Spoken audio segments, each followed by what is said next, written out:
Yo, what's up, y'all? Sunday story time with Bomber right here. Wednesday, I had issues this whole week with trying to load my video. It was super glitchy. We just got a fresh internet box and higher speed internet, and it didn't help. So I had to reload it a couple of times, delete it, reload it, whatever. So that Wednesday one's coming out this next Wednesday. And I want to talk to y'all about a couple of little projects going on. Lately, I have been super busy prepping the farm and the garage, the cars, well, we ain't got no cars on the road. It's all trucks right now till we get Alice up here. All the trucks, prepping everything for winter time. So winter is up on us. So I did a video for Wednesday about like what I prep. My old Brogan Red Wings with a fancy orange paint on them from the Kubota have some seam issues right here. So I cleaned them up, oiled them down, and my other Red Wings did the same thing to them, getting them ready. These I'm going to take in to see if they will redo that stitching on both pairs on all the sides. Has a hole there, which that's such an odd place for that because that's right where you've been. So these are super comfortable, more my summertime boots. They're the non-slip on oil and stuff like that, and they're steel toe because I like to kick stuff. But for right now, it's like 54 in here. I got the old rainbow flip-flops on, and I'm in shorts, but a long sleeve shirt. Weather's been crazy up here. I was going to mention that's why I'm still in the straw Stetson. It has been freezing a couple of nights. We had wind, man, it was sustained wind at 30 plus miles per hour, up to 37, up to 40 miles per hour for 3 or 4 days. And it was just freaking brutal. So there's nowhere in a cowboy hat, nowhere in a Stetson then, because I wouldn't have been able to catch it. But we're still getting warm enough during the days that I hadn't switched full-time to the felt Stetson. And y'all know how it is up here. I love my felt Stetson in the winter, but in the winter we get all this wind, and I can't keep it on my dang head. I picked this up a while back ago. It is a Saks Hardware and Lumber in Lewiston, Atlanta, and Mayo, whatever it is. I think that's the place where they invented that stuff you squirt in the drinks to make it flavored. But I love these old aprons, and it's crazy. You used to get these free at the hardware stores and at the lumber yards. I wished I had the ones that I had back when I was younger from like Bollinger and Custom Built. My mama had given me one that said VIP Marines in Vivian, Louisiana. Her and my papa worked there for a couple of years on the VIP boats.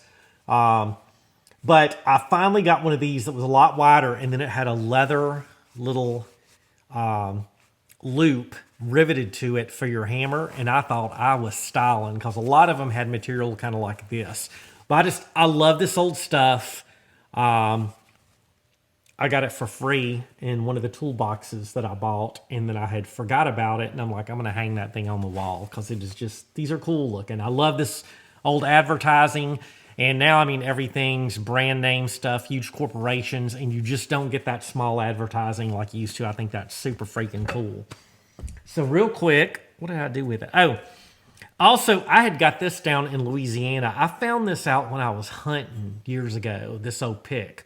And I'm going to get a handle for it and clean it up. It's pretty daggum pitted, but man, this thing is solid. It is cast. But I'm going to clean it up the best that I can and then find a nice handle for it, put that thing back to service, because we got pretty soft dirt up here. But once you get through that soft dirt, there's clay. And then all in our backyard where they dug out the pond, they took all that clay. Next door neighbor took a bulldozer, made the berms, all that. So you got about 18 inches of clay. He did beautiful work, but man, that stuff is hard to dig in. And I'm going to have to rent a trencher to run some electric to the coops. And I've also started breaking ground. I had lumber left over from the coop expansion.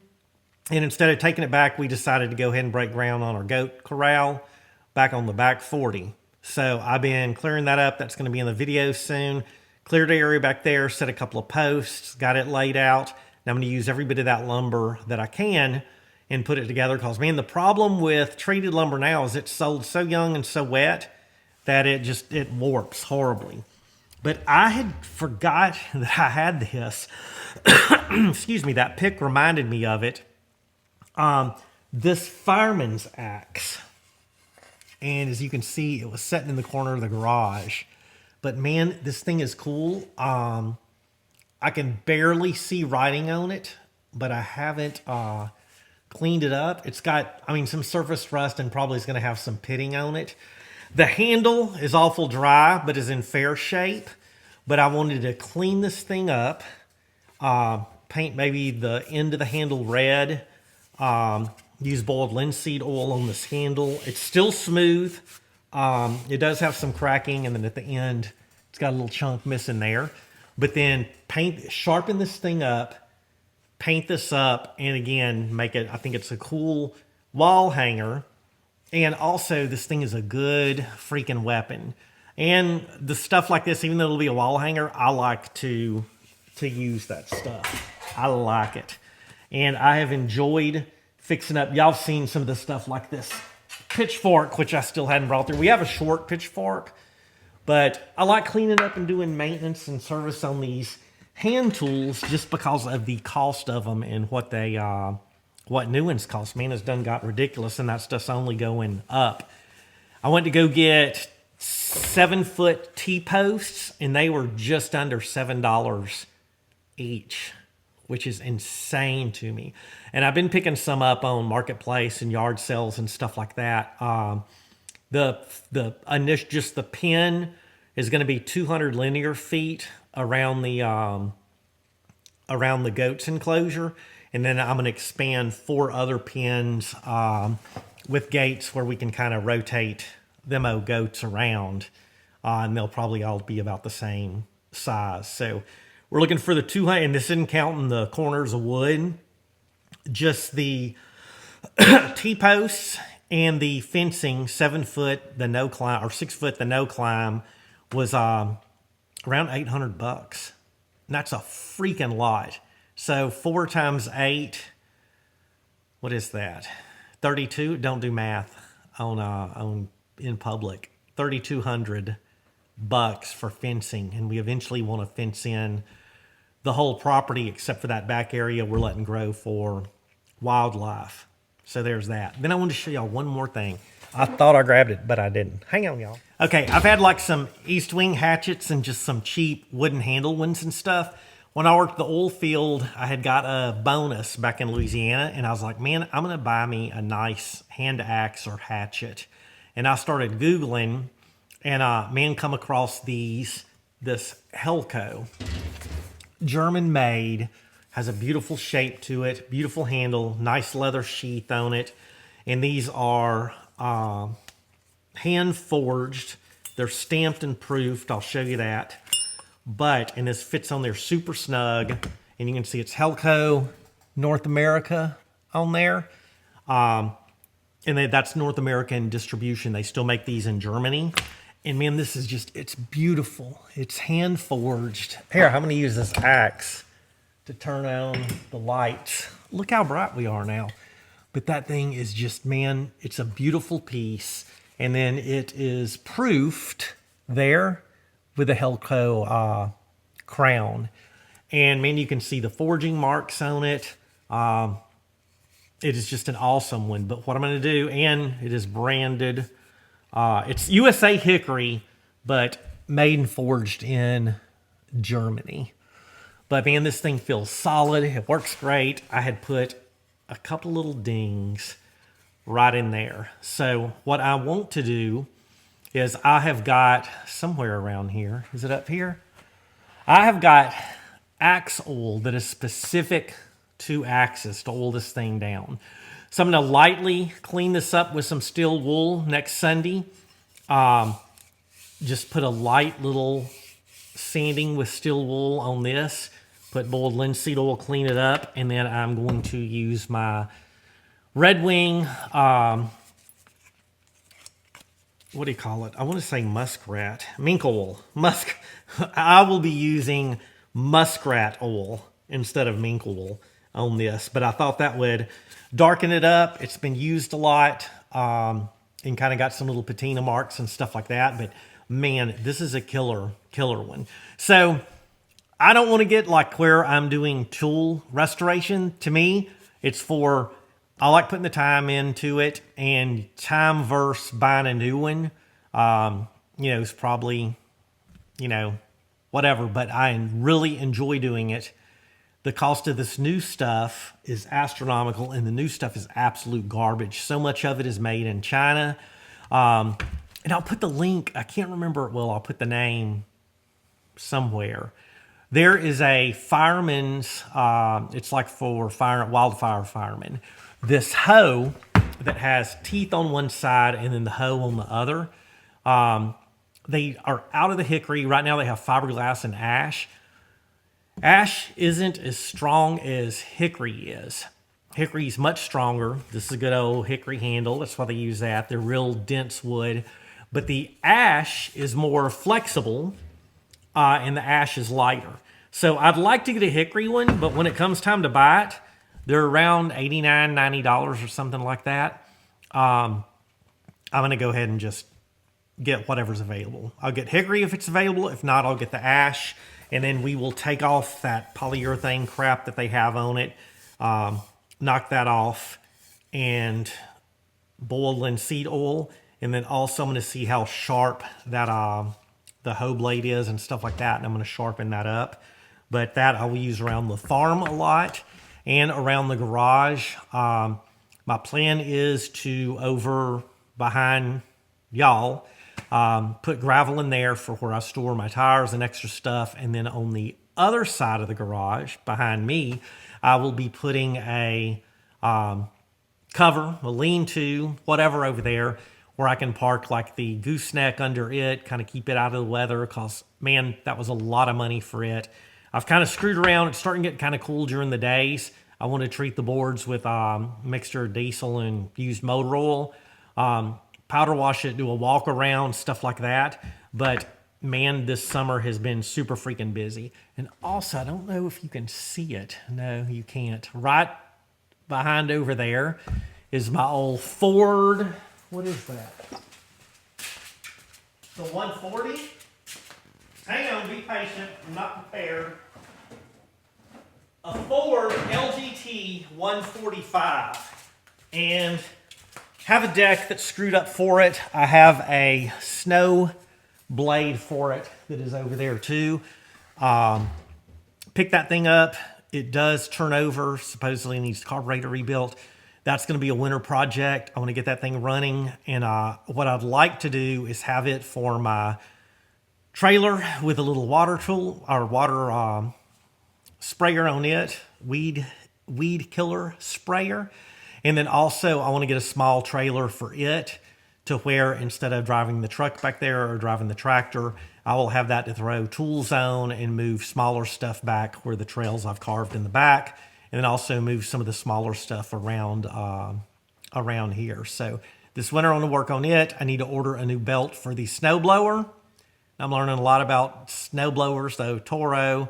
I'll take some pictures of that in a minute. And then the corn's done. They harvested it. They plowed it under. They've done all that. So tonight we are going to have a block party sunset over the pond report. So the block party report is going to change now pending on weather, from snow to wind to stuff like that. But we will continue to have our block party report.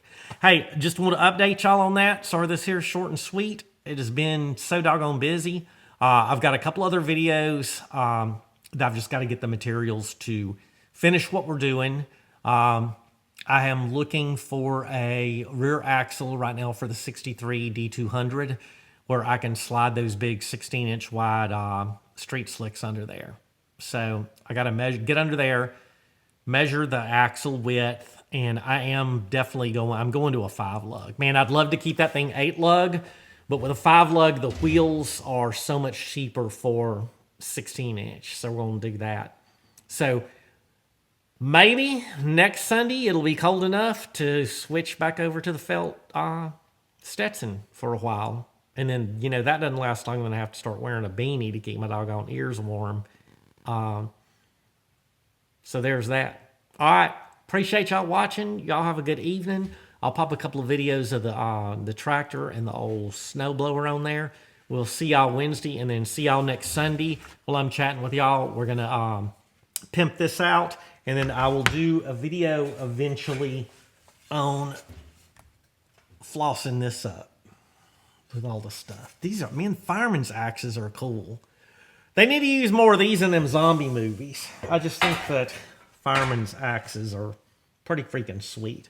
Oh, and y'all, I'm not opposed to like fiberglass handles.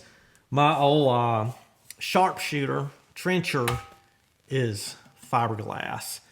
So I was going to take these, clean all the dirt off that. I will not be using this winter, and put them in where I've got all of my hand tools. So I've actually got a pile of 3 or 4 of them. I'm going to be prepping and cleaning. And then also my big sledgehammer is, it's a fiberglass handle. All right, let's take a little walk, y'all. All right, y'all, there is a mess of my hammers right there. Body hammers, tons of ball peens, more body hammers, homemade wooden. That Estwing hatchet is Lindsay's. I actually don't know how it got out here. But then I have all my C-clamps, some chains and stuff like that. But lots of hammers and lots of cool wooden handles. So I do like, I'm a fan of the wooden handles. I'm also a fan of homemade stuff. And that sledge I found on the side of the road, which is, it's freaking cool. So there's some hammers. All right, it has got crap piled all over it, but there's the Ford LGT 145 hydrostatic.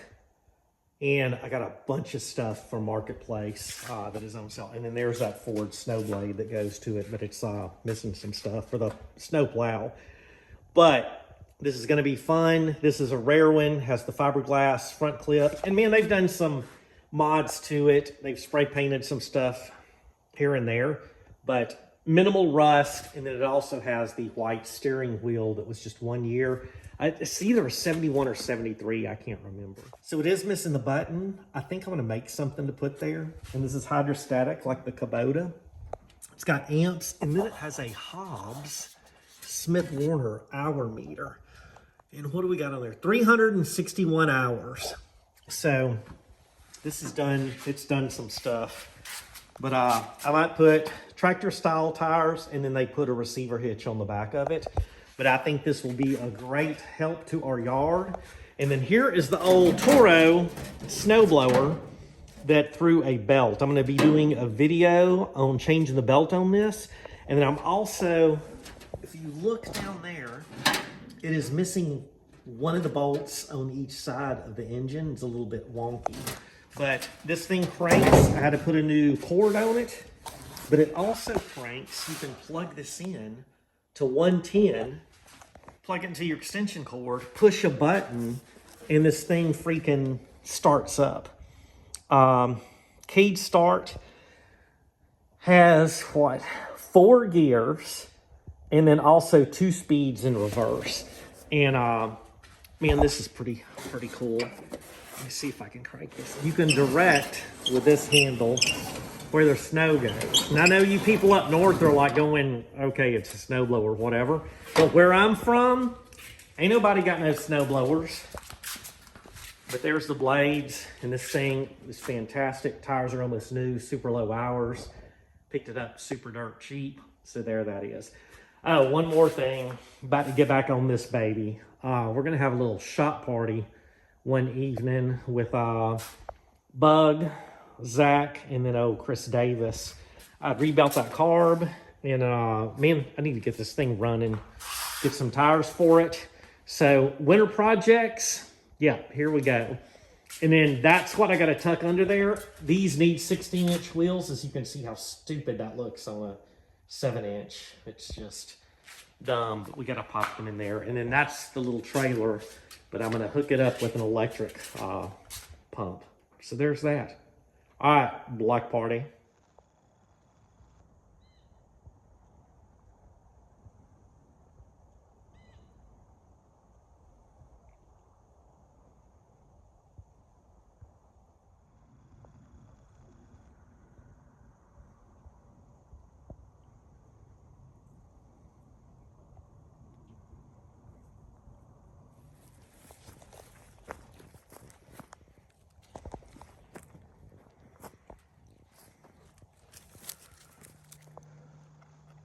Yue, is that good? Yeah, girl.